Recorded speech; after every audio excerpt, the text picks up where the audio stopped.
Subscribe करें हमारे YouTube channel साधना gold को और पाएं वीडियो सबसे पहले। और हाँ, बेल आइकन दबाना ना भूलें। समाज में कहाँ हम गलती करते हैं, मेरे जीवन का अनुभव क्या कहता है जरा सुनिएगा। गलतियां कहाँ करते हैं हम लोग, सुनिए। एक दोस्त, एक आदमी है जिसके 4-6 दोस्त हैं। 4-6 दोस्त साथ में बैठ के चाय पीते हैं, साथ में ही खाते पीते हैं और साथ में अधिक समय गुजारते हैं।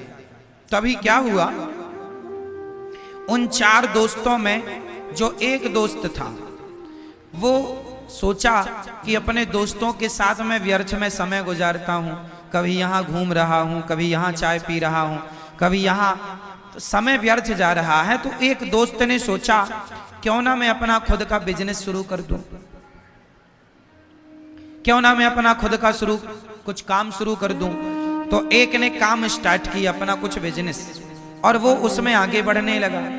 जब वो आगे बढ़ने लगा तो उसके जो 3 दोस्त थे, अब उन तीनों को लगा यार ये तो हमसे बहुत आगे चला गया।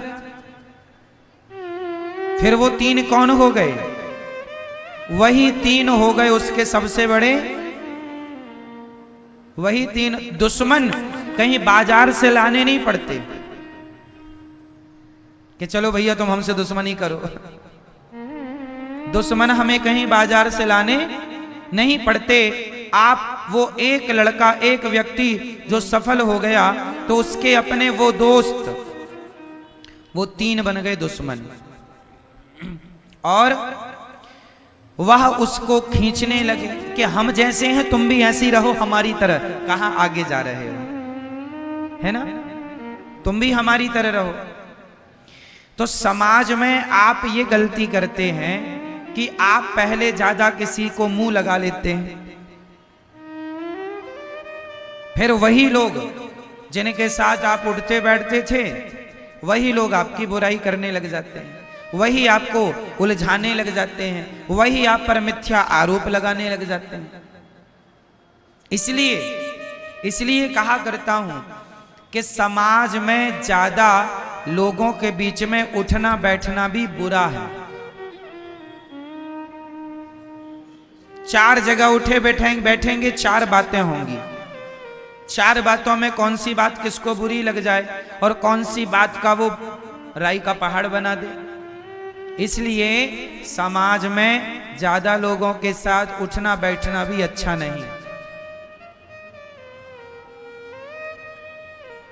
आप किसी को अपने घर बुलाइए, आप एक बहुत बड़ा घर बनाइए, आप बहुत कामयाब हो जाइए, तो आप जिनको अपने घर बुलाएंगे, तो जो आपके घर आएंगे, आप शादी में बुलाइए, बच्चे के जन्मदिन में बुलाइए, किसी को समाज को आप बुलाते हैं, सब लोग आते हैं। तो सब लोग आते हैं तो जरूरी नहीं है कि बहुत लोग आपको आशीर्वाद देने ही आए हैं। कुछ लोग आपका वैभव देखकर ईर्ष्या पाल ले, अरे इनके पास इतना है, अरे तो इतनी तरक्की कर गए। वो आपसे मिलेंगे, आपका सब देखेंगे और जाकर के आपसे ईर्ष्या द्वेष चालू कर देंगे। इसलिए ज्यादा लोग उनके साथ उठो बैठो जो सदा भगवान की चर्चा करें, सत्संग किया करो, सत्संग में उठो बैठो, व्यर्थ की प्रपंच पंचायत में ना उलझें, यही सार है ना। ज्यादा प्रपंच में नहीं उलझना चाहिए किसी को, वरना आपका ही नुकसान है, आपके समय का ही नुकसान है। एक गांव का एक आदमी शहर चला गया और शहर जाकर उसने पहली बार लालटेन लेकर के आया। क्या लाया, जब लालटेन शुरू चला था तो लालटेन का भी एक क्रेज था। लालटेन जानते हैं आप लोग, लालटेन लेके आया। अब उसने अपने आंगन में लालटेन जलाया, और लालटेन ऐसा होता है कि आंगन में हवा चलती रहे तो भी जलता रहे, क्योंकि कांच का सपोर्ट रहता है उससे। क्यों? अब बुलाया, अब सारे गांव के लोग आए, भैया ये क्या चीज ले आए तुम? हमारा दिया तो हवा में बुझ जाता है, तुम्हारा बुझ नहीं रहा है। अब सारे गांव वाले देखने आए उसकी लालटेन। अब गांव वालों में काना फूसी चालू हो गई, यार भैया अपन सबके घर में अंधेरा है, इसके घर में उजेला है, क्या करें कि इसके घर में भी अंधेरा हो जाए। क्या करें कि इसके घर में भी अंधेरा हो जाए। तो गांव के सभी लोगों ने, कुछ लोगों ने जो ईर्ष्या वाले थे, उन लोगों ने प्लान बनाया। उन लोगों ने कहा या तो इसका लालटेन हम लोग फोड़ दें, या अच्छा बताइए, एक उपाय हमने बताया, गांव के लोगों ने सोचा, कुछ लोगों ने कि या तो हम इसका लालटेन फोड़ दें तो ये भी हमारी जैसे हो जाएगा फिर से, क्योंकि हमारे घर में अंधकार है, इसके घर में भी अंधकार रहेगा, क्योंकि इसके घर में उजेला है। या तो एक उपाय ये है कि इसका लालटेन फोड़ दिया जाए, या दूसरा उपाय ये है, अब बताओ दूसरा उपाय क्या है? आप लोग बताओ, दूसरा उपाय क्या है?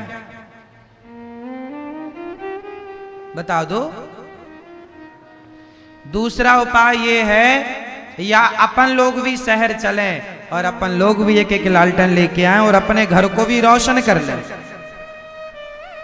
या तो अपन अपने घर को भी रोशनी से भर लें, या तो इसका भी लालटेन तोड़ डालें।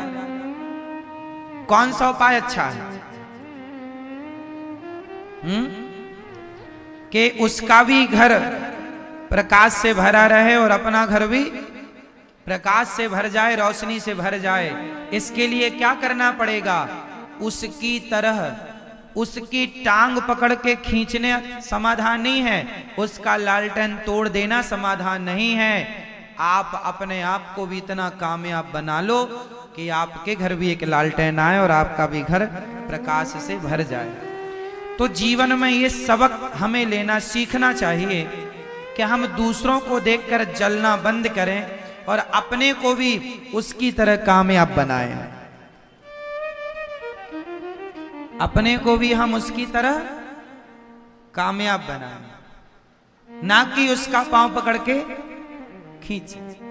तो ये सिद्धांत जीवन में आप सब लोगों के काम आएंगे, आपके बच्चों के काम आएंगे। पूतना मौसी जैसे लोग भी समाज में रहते हैं, जो जहर लेकर के चली गईं और भगवान को जहर पिलाना चाह रही हैं, पर भगवान ने पूतना को देखते ही अपनी आंखों को बंद कर लिया है।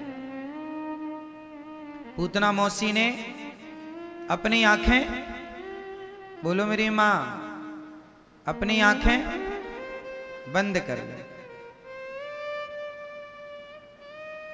पूतना ने अपनी आंखें मूंद ली। अब भगवान कृष्ण ने अपनी आंखें मूंद ली पूतना को देखकर। आशय क्या हुआ? आपके लिए एक मैसेज है, ये मैसेज भगवान से मिल रहा है। भगवान श्री कृष्ण कहना चाहते हैं कि जो लोग आपके लिए जहर लेकर खड़े हों, जो लोग सदा आप के लिए बुरा सोचते हो, ऐसे लोगों को देखकर नेत्र बंद कर लो और ऐसे लोगों से सदा दूरी बना करके रखो। ऐसे लोगों से सदा दूरी बना के रखो। ये मैसेज देखना भी नहीं है अपने को। भगवान ने पूतना को देखना ही बंद कर दिया, नेत्र बंद कर लिए।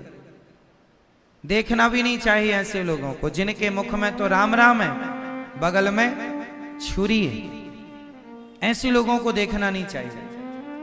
आप लोग भी अच्छे लोगों से दोस्ती करना सीखिए, ऐसे लोगों से बचिए। अच्छा, जो आदमी किसी के लिए भी कपट रखता हो, उस आदमी से आप दोस्ती मत कीजिए, क्योंकि वो आदमी जिसके अंदर कपट आज किसी और के लिए है, कल आपके लिए भी तो कपट रख सकता है। ऐसे लोगों से दूरी बनाइए जिनके अंदर कपट हो, जिनका हृदय निष्कपट भाव, जो निष्कपट हैं, जो सच्चे हैं, सीधे हैं, सरल हैं, सहज हैं, ऐसे लोगों से दोस्ती करना सीखिए। भोले हैं, जो अंदर बाहर एक से।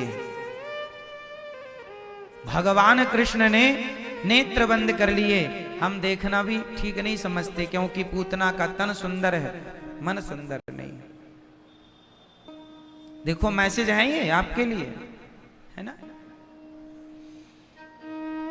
भगवान को पूतना ने उठाया और अपना स्तन मुंह में दे दिया।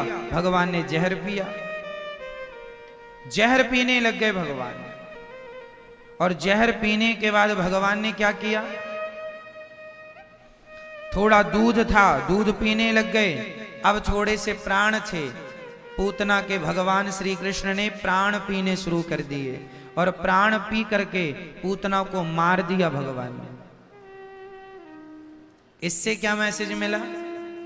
ये कथा ये कहती है कि जीवन में हमें या तो ऐसे लोगों से दूरी बना लेनी चाहिए, दुष्टों से, है ना, या फिर जब वो आपने आंख बंद कर ली, आप भगवान ने तो पूतना को देखा नहीं, पर पूतना फिर भी पास आ रही है और फिर भी पंगा ले रही है, तो आप अपने आप को इतना स्ट्रांग बनाइए कि आप पहले तो दुष्टों को इग्नोर करें, पर फिर भी वो आपके पास आए तो आप इतने मजबूती से उनके सामने खड़े होइए कि आपसे डरकर वो सदा सदा के लिए चले जाएं, है ना। अपने आप को इतना मजबूत कीजिए फिर।